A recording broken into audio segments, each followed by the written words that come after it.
ಸಾಂಪ್ರದಾಯಿಕ ತಿಂಡಿಗಳು ರುಚಿ ಮಾತ್ರ ಅಲ್ಲ, ಆರೋಗ್ಯಕ್ಕೂ ಹಿತಕರ, ಹಾಗೆ ಮನಸ್ಸಿಗೂ ಹಿತ ಕೊಡ್ತದೆ. ಯಾಕೆಂದ್ರೆ ಇದರಲ್ಲಿ ತುಂಬಾ ಸವಿನ ನೆನಪಿರ್ತದೆ. ಇವತ್ತು ಅಂಥದ್ದೇ ಒಂದು ಸಾಂಪ್ರದಾಯಿಕ ತಿಂಡಿ ತಯಾರಿಸೋಣ. ಮೊದಲು ಈ 3 ಕಡಿ ತೆಂಗಿನಕಾಯಿ ನಾನು ತುರಿದು ತರ್ತೇನೆ.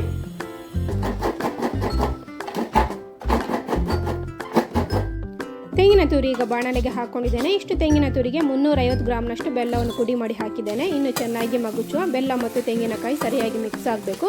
ತೆಂಗಿನಕಾಯಿಯ ನೀರಿನ ಪಸೆ ಕೂಡ ಹೋಗಲಿ. ನಾನು ಕರಾವಳಿ ಕಡೆಗಳಲ್ಲಿ ಮಾಡುವ ರೀತಿಯಲ್ಲಿ ತೋರಿಸ್ತಾ ಇದ್ದೇನೆ. ಒಂದೊಂದು ಪ್ರದೇಶದಲ್ಲಿ ಇದು ಮಾಡುವ ರೀತಿಯಲ್ಲಿ ವ್ಯತ್ಯಾಸ ಇರ್ಬೋದು. ತುಳುವಿನಲ್ಲಿ ನಾವು ಇದಕ್ಕೆ ಈರಡ್ಡಿ ಅಂತ ಹೇಳ್ತೇವೆ. ನಿಮ್ಮ ಊರಲ್ಲಿ ಈ ತಿಂಡಿಯ ಹೆಸರು ಏನು ಅಂತ ನನಗೆ ಕಮೆಂಟ್ ಮಾಡಿ ಖಂಡಿತ ತಿಳಿಸಿ.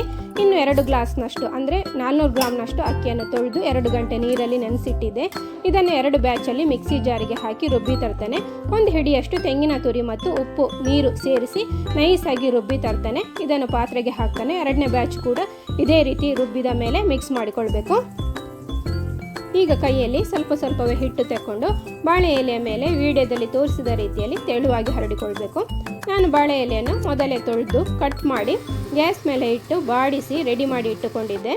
ಇನ್ನು ಅರ್ಧ ಭಾಗಕ್ಕೆ ಬೆಲ್ಲ ತೆಂಗಿನಕಾಯಿಯ ಮಿಶ್ರಣವನ್ನು ಹರಡಿ ಎಲೆಯನ್ನು ಫೋಲ್ಡ್ ಮಾಡಿ ಇದೇ ರೀತಿ ಎಲ್ಲವನ್ನು ರೆಡಿ ಮಾಡಿಕೊಳ್ಬೇಕು.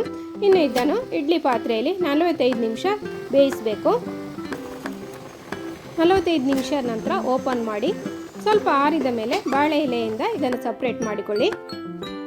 ಇದೇ ರೀತಿ ಅರಶಿಣದ ಎಲೆಯಿಂದ ನಾಗರ ಪಂಚಮಿಯ ದಿನ ಈ ತಿಂಡಿ ಮಾಡೋದು ಕರಾವಳಿ ಕಡೆಯ ಸಂಪ್ರದಾಯ. ಇನ್ನು ಮೇಲ್ಗಡೆ ತುಪ್ಪ ಹಾಕಿ ಸವಿನೆನಪಿನೊಂದಿಗೆ ಸವಿಯಿರಿ. ಸಾಂಪ್ರದಾಯಿಕ ತಿಂಡಿಗಳಲ್ಲಿ ನಿಮ್ಮ ಮನೆಯವರೆಲ್ಲ ಯಾವ ತಿಂಡಿಯನ್ನು ಜಾಸ್ತಿ ಇಷ್ಟಪಡ್ತೀರಾ ಅಂತ ನನಗೆ ಕಮೆಂಟ್ ಮಾಡಿ.